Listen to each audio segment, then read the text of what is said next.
I made a startling discovery when I went to the barbecue deli below my apartment to get some food. I asked for $30 worth. They'd weigh out $50, ask for $50, and eventually scale it up to $100. I figured they were just trying to make ends meet, so I never complained. I always paid, no questions asked. But then I realized I was spoiling them. One morning, with my Uber driver honking outside and me in a rush for work, I grabbed my packed order and noticed the plastic bag was torn, with broth leaking out. Not wanting to trouble the busy deli, I grabbed 2 extra plastic bags and ran to the car. Later that day, the deli owner's mother, Mrs. Maria, stormed into my office building. "You ran off without paying," she yelled, her voice dripping with venom. "How can someone who works at such a big company be so shameless?" My mind raced. Did my payment not go through? I quickly checked my payment history on Venmo. "Everything is fine," I replied politely. "I just checked and I definitely paid." "Maybe there was a delay on your end." I showed her the transaction receipt on my phone. "See? I paid." "This must be a misunderstanding." "You paid for the chicken," she snapped. "But don't forget the extra plastic bags. They cost 5 cents each, and you just walked off with them like I owe you something." The misunderstanding wasn't cleared up. If anything, she became even more aggressive. Walking around all polished and proper, working at a big company, but you can't resist taking advantage of a small business. Doesn't your company care about hiring people with integrity? Call your boss here and let him see your true colors. You think because I'm an old lady, you can bully me, taking things without paying just because I'm too polite to stop you? Disgusting. By now, her shouting had drawn the attention of my entire office. Mrs. Maria's voice echoed loud enough for the whole floor to hear. People started gathering, curious about the commotion. Even Carlos Silva, my team leader, came rushing over. Seeing her rage, he tried to calm her down before even asking me what had happened. "Clara," Carlos said, turning to me, "just give her the money and let's move on. She's an elderly lady. It's not easy for her to come all the way here. Let's not cause a scene or damage the company's image." I swallowed my anger, knowing he had a point. This was about $1, not worth escalating the situation. Besides, I had an important client meeting in 30 minutes and couldn't waste energy arguing with her. "Fine," I said coldly, turning to Mrs. Maria. "Mrs. Maria, I was in a hurry this morning and didn't realize you weighed out $56.90 instead of $30. That was already more than I asked for, and I didn't know the extra bags cost money. That's on me. My apologies. Give me your payment code, and I'll pay you right now." The murmurs around the office showed my colleagues understood the situation. Many of them now shot me sympathetic looks. Mrs. Maria, however, glared at me as if I were the devil incarnate. "Well, at least you have some decency," she spat. "But next time, if you don't pay for the bags, don't bother coming to Maria's Deli. We don't serve people with no class." I nearly exploded, but forced myself to hold back. I sent her $1, thinking this would resolve the situation. But Mrs. Maria wasn't done yet. $1? That's it? Who knows how many bags you've taken before today? I'm asking for $50. You're rich, right? Don't act like you can't afford it. Furious, I asked through gritted teeth. "How much do you want?" $50, she said, her tone dripping with entitlement. Knowing I couldn't waste more time, I transferred the $50 to get her to leave. She smiled as the transaction went through. "You have money, so why not give it to me? Better me than someone else, right?" With that, she left, smiling ear to ear as I watched her walk away. I clenched my fists. $50 for 2 plastic bags? Seriously? I had let this slide for months, allowing her to overcharge me, thinking I was helping. My dad even wanted to raise their rent, but I told him to hold off. "They're struggling," I said. "The barbecue is good. Don't push them too hard." And this is how they repay me? Some people mistake kindness for weakness. As soon as Mrs. Maria left, the tension in the office evaporated. My colleagues gathered around to console me. "Clara," said Ana Costa, "with people like her, you just have to swallow your pride. If you don't pay, they'll never stop causing trouble. Don't let it get to you." "That deli of Maria's," she continued, I used to love their barbecue. Never going back there again. Then Pedro Souza, who always seemed to enjoy needling me, chimed in with his usual smug tone. Well, Clara, technically you didn't pay for the bags at first. She's got a point, doesn't she? Is it really okay to badmouth an elderly lady like this? Why don't you say it to her face if you're so righteous? I turned to him, my gaze sharp as a blade. Pedro, have you ever paid for any of the dinners we've gone out for together? His face turned green, then white, and finally red, but he didn't have a comeback. He just shut his mouth and sulked. People like him, you have to shut them down without mercy. I told my dad what had happened. Clara, don't worry about it. We'll stop buying from them. The lease expires in about a month. Just kick them out when the time comes. After work, I stopped by the bakery and bought a selection of fancy pastries. On a whim, I also picked up a large box of freshly cut durian, an indulgence I had been craving. Mrs. Maria's family had 3 kids. Their eldest daughter was in college. The middle child, Laura, was 13 and in middle school, and the youngest, Lucas, was still in elementary. As I walked past Maria's deli, Laura and Lucas came running, their faces lighting up at the sight of my bags. Laura followed me like a shadow, her eyes practically glued to the box. Miss Clara, what did you buy? It looks so yummy. I saw right through her act. Just some cake and durian, I said bluntly. Why? Got something to say? If not, I'm heading home. The word durian made Lucas's eyes sparkle with excitement. Without hesitation, he tried to grab my bag. Miss Clara, how did you know I wanted durian today? Open it up and let me have some. I lifted the bag out of his reach, my expression unreadable. If you want it so bad, go buy it yourself. Don't have money? Ask your dad. Lucas scrunched up his face, clearly displeased. My dad doesn't have your kind of money. He'd never buy us something so expensive. Laura quickly chimed in. Yeah, if it weren't for you, we'd never get to taste anything nice like that. How had I missed it before? These two were just as shameless as their grandmother. Out of pity, I used to share with them every time they played this sweet sibling act, calling me Miss Clara like I was their favorite neighbor. But today, not a chance. When I didn't hand over the goods right away, Lucas tried to grab my sleeve. Give it to me now. I'm telling you to. Back off. I snapped, shaking him off. I'm not your mom. Why should I give you anything? Lucas's face darkened.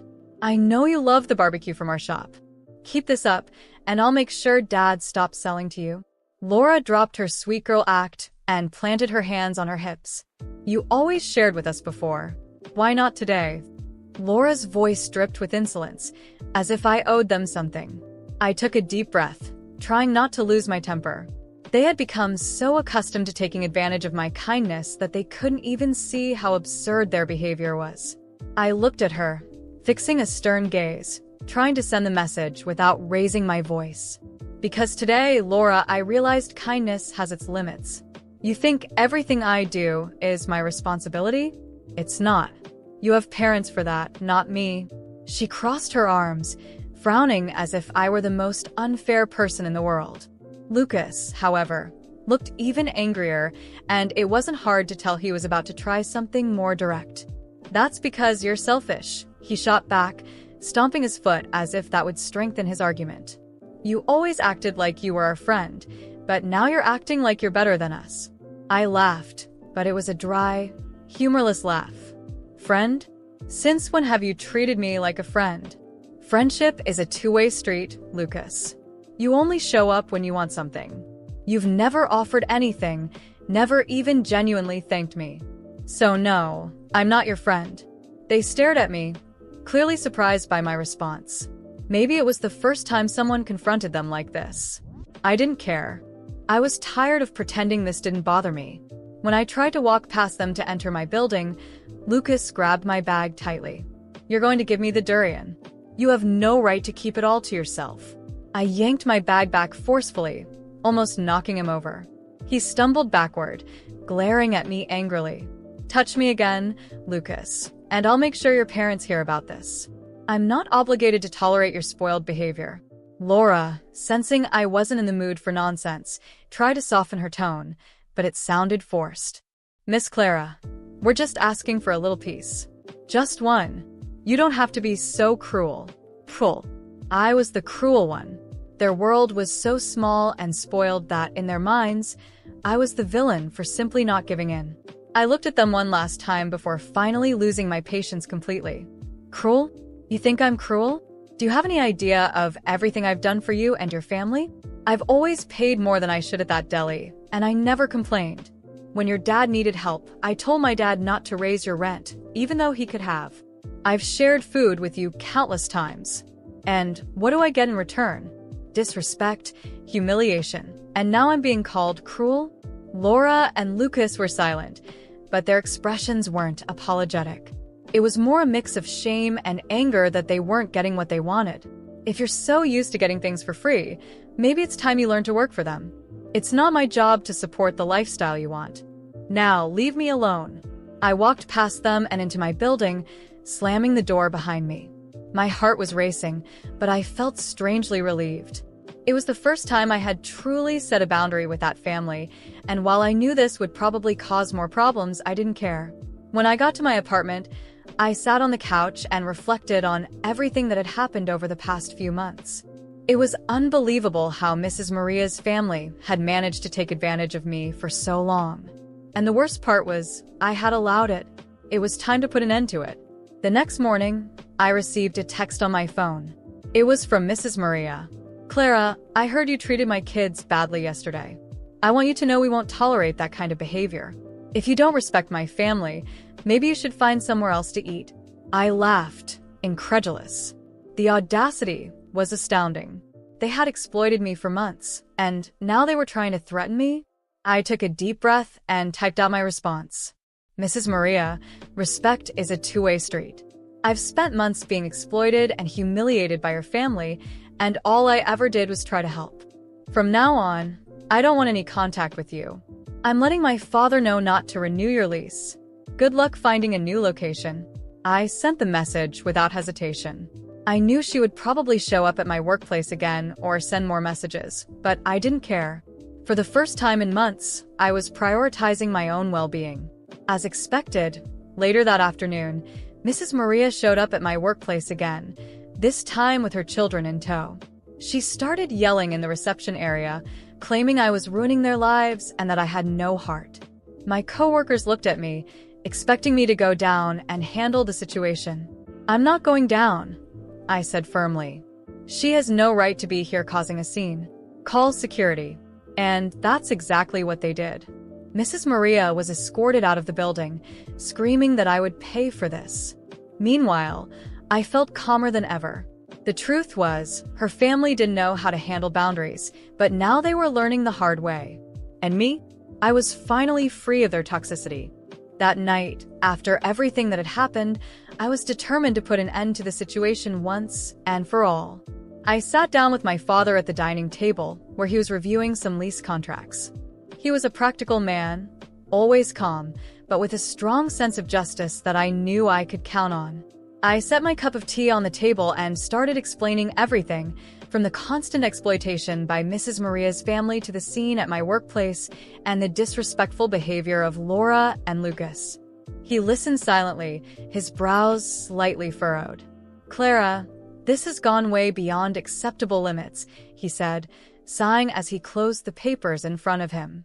I had already been considering not renewing their lease for other reasons, but this just solidifies my decision. They've caused enough problems. I don't want to sound vindictive, Dad, but I think it's the right thing to do. They don't respect anyone, they exploit people, and they still act like they're the victims. Plus, you know they've been leaving the parking lot a mess and disturbing other tenants with the smell of grease. There's no reason to be lenient anymore."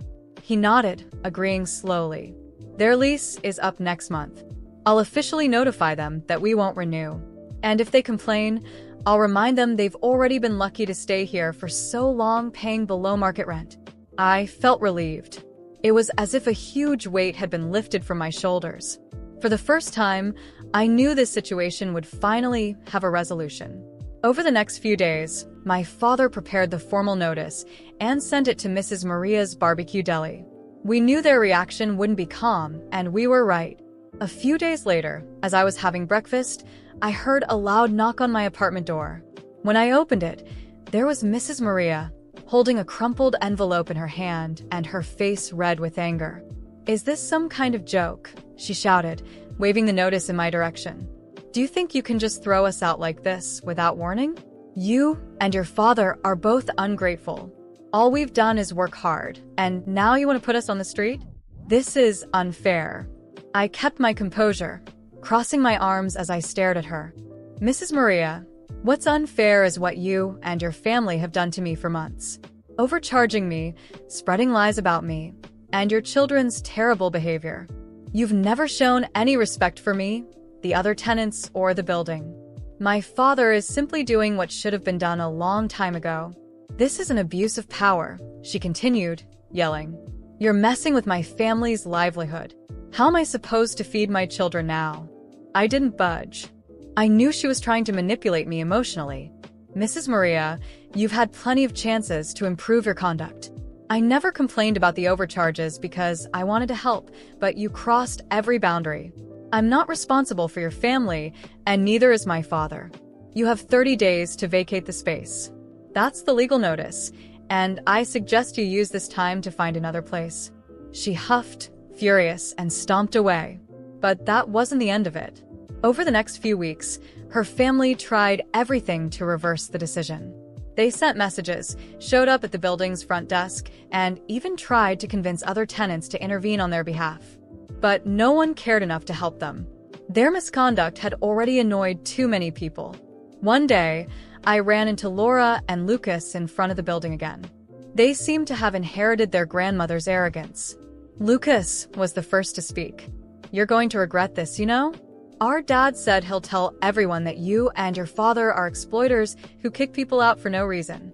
You won't be able to walk around here without people talking about you." I laughed softly, unfazed. "Lucas, you've already been talking badly about me, and it hasn't changed anything. Go ahead and spread whatever you want. The truth is, you're being evicted because you were irresponsible and disrespectful.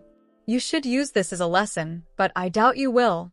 Laura, with her usual insolence, chimed in. "You're only doing this because you're rich and think you can boss everyone around.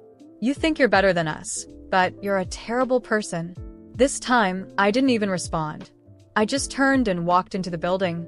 People like them weren't worth my time or energy. Finally, on the last day of their lease, I saw Mrs. Maria's family packing up to leave. The scene was almost surreal. She was shouting orders at her children while their father carried boxes with a defeated expression. None of them seemed willing to accept that this was the consequence of their own actions. As I walked past them to enter the building, Mrs. Maria tried one last time. "You got what you wanted, didn't you?" she said, her voice dripping with bitterness. "I hope you're happy ruining a whole family's life." I stopped for a moment, looking directly at her. "Mrs. Maria, no one ruined anything. You had plenty of chances to do the right thing, but you always chose the wrong path. I hope you use this opportunity to reflect and start over, but that's not my problem anymore." And with that, I walked into the building, feeling a profound sense of relief. For the first time in months, I knew that family would no longer have any power over me. I could finally live my life without being exploited, without dealing with their lies and toxicity. It was the perfect closure to a chapter that should have ended long ago.